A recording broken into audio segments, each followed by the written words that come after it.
Hi, good morning everyone. Let's get started with our next topic, which is on SAP Java special privilege users. Okay, so in this particular topic, we'll be covering a couple of things.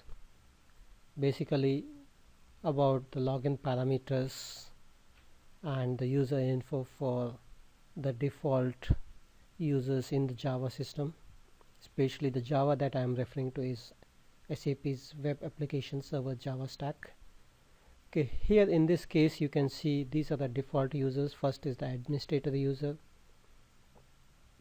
So whether it is a dual stack system, you will have J2E underscore admin user, guest, we have J2E underscore guest user, then communication user, which is SAP JSF user.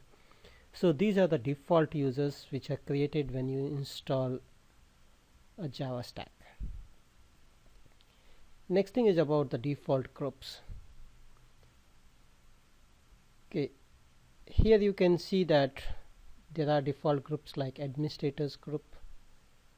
Okay, then you have guest group, everyone group, authenticated users group, anonymous group. Okay, initially the default guest user is assigned to the guest group. In addition, the UME possesses an integrated group adapter which is responsible for the following three special groups. So these are the three key groups, that is everyone, authenticated users, and anonymous users. Okay, everyone is always a member of this group. Every user is member of this group. If you assign roles, actions to this group, then every user has the corresponding authorization. Okay, authenticated users, you assign all the users who in whatever way have to log on to AS Java to this group. Okay, lastly the anonymous users. All the users who are able to log on anonymously are assigned to this group. Okay, so authenticated users plus anonymous users is everyone user. Okay, next thing is about the default roles.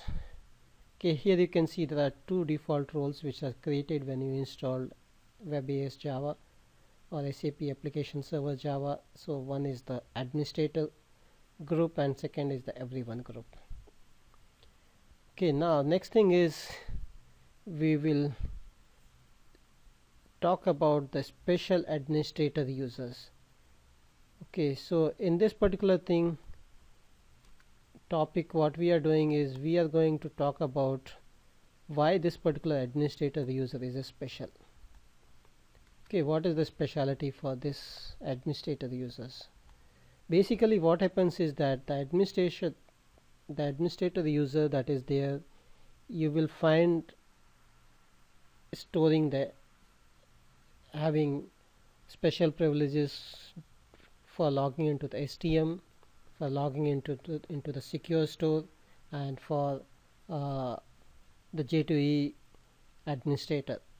So here in this particular slide you are seeing that you can access using web browser.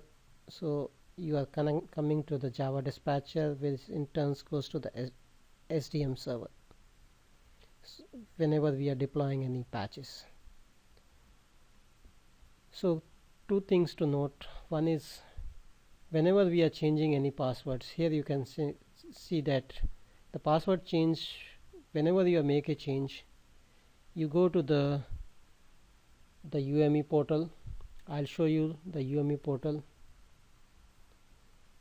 Okay, so this is the UME portal. Let me enlarge this little bit. Okay, in the UME portal you can search for the user called administrator.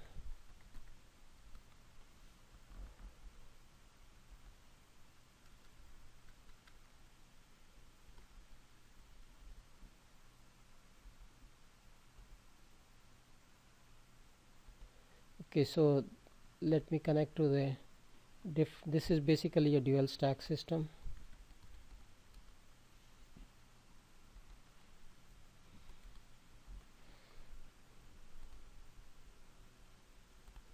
Okay, so I logged into a different server where we can see this administrator user.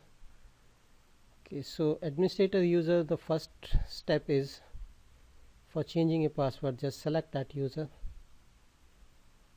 Okay, once you select this user, here you can see that you can click on the modify tab and you can change your password over here. That is step 1 for a administrator user. Okay, step 2 is we need to go to a visual administrator or config tool to make this change as well. Okay, so these are the two steps if you want to change a password for the user like administrator. So that is why it is called a special administrator user. Okay, so then let's talk about the emergency user. Okay, so let's go to the config tool to show you how the which is the parameter which we need to change to activate the emergency user. Basically the way it works is that whenever most of the users or J2E admin or administrator users, none of the users are available using which you can log in or reset the passwords. In that case, as a last resort, you need to activate the SAP star user. Okay, so to activate SAP star user, once you make a change, you need to restart the system.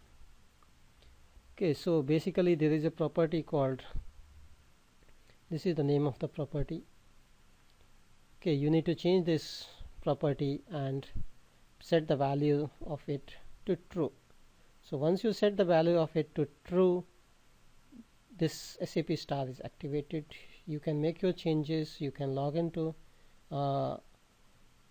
the Java user management, that is UME engine, and you can change the password for any user, and once it is done, then you can just deactivate that particular user. Okay, so these are the two or basically 3 steps for activating, connecting to UME and deactivating the SAP star user.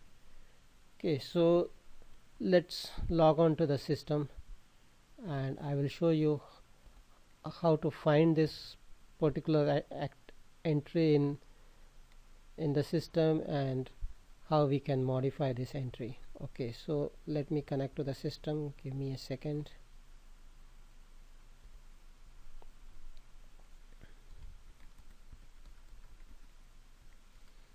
Okay, I am connecting to the system, and after connecting to the system we need to look for the location called secure store.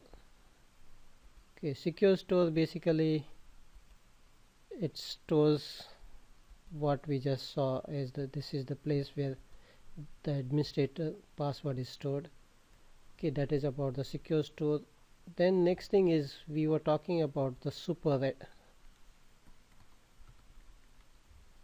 okay, there is a find tab in the config tool where you can do a find. Basically here you can see super admin activated is false. This is the password for the super admin.